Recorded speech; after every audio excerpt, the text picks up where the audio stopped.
The engine cut out with a final, sickening sputter. The car door slammed and the cold air rushed in. "Get out!" Dad's voice was steady, unbothered, almost bored. "You're wasting our gas." It was 2 a.m. on a deserted highway.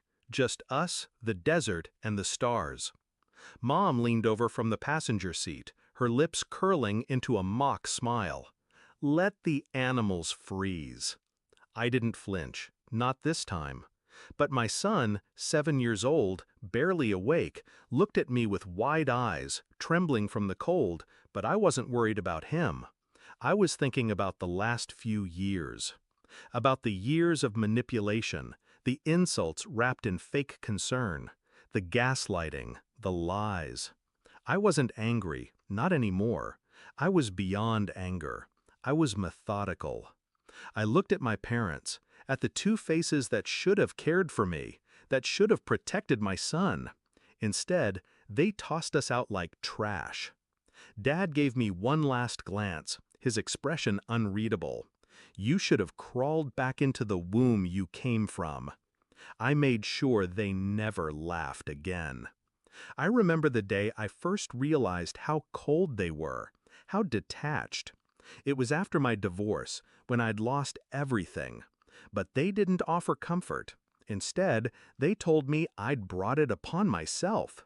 "You didn't listen," they said. "You're always too proud." I didn't know what to do then. I was too broken, too scared. But something changed after that night. I started watching, listening. I learned the cracks in their perfect facade. The first sign? The subtle shifts in their behavior.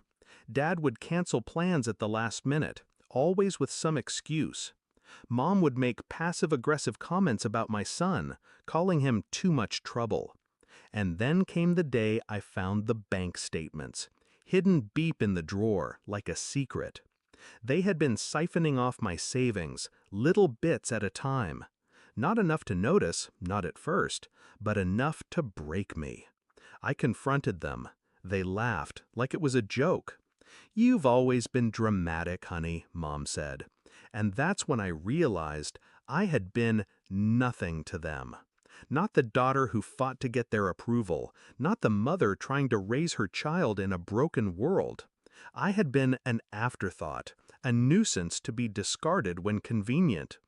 And then the final betrayal came. They told me straight to my face that they had nothing for me anymore. They were done.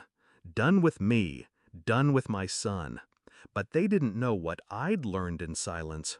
By the time they kicked us out on that highway, I already had a plan. I hadn't come empty-handed. I kept my head down, avoided contact, and built my strategy in the dark.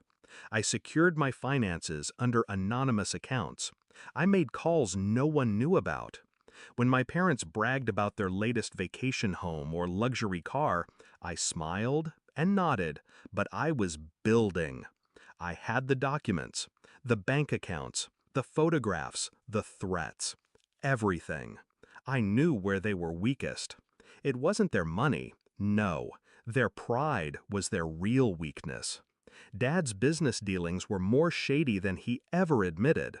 I'd spent years gathering records, hacking emails, and piecing together conversations he thought were forgotten. I had proof, enough to take him down. And when I stepped out of the car, leaving my son behind for a second, I knew that the real game was about to begin. 2 days later, I sent an anonymous tip to the authorities. It was clean, no trace. I watched from the shadows as the first crack formed. The thing about revenge is, it's never loud. It doesn't need to be. It's the quiet patience, the knowing when to pull the thread, when to unravel the lie. And when my phone rang 3 days later, I knew it was finally happening.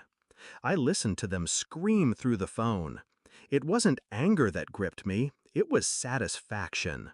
They were begging now, begging for the things I had once begged for: respect, love, a place in their lives. But I wasn't going to give them that. I was smarter than that now. Mom and Dad showed up at my doorstep like nothing had happened.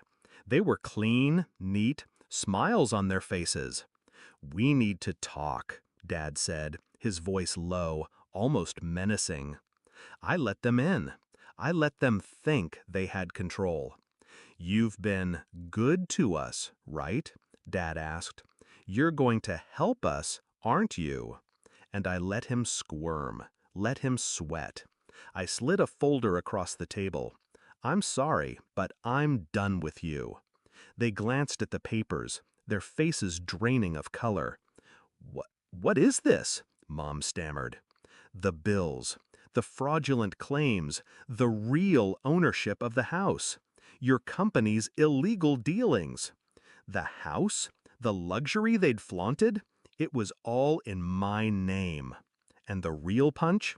I'd given the authorities everything. The illegal sales, the tax evasion, the fraud. I watched them crumble. When the authorities arrived at their door, the first time I saw my father cry, it was like a weight lifting off my shoulders.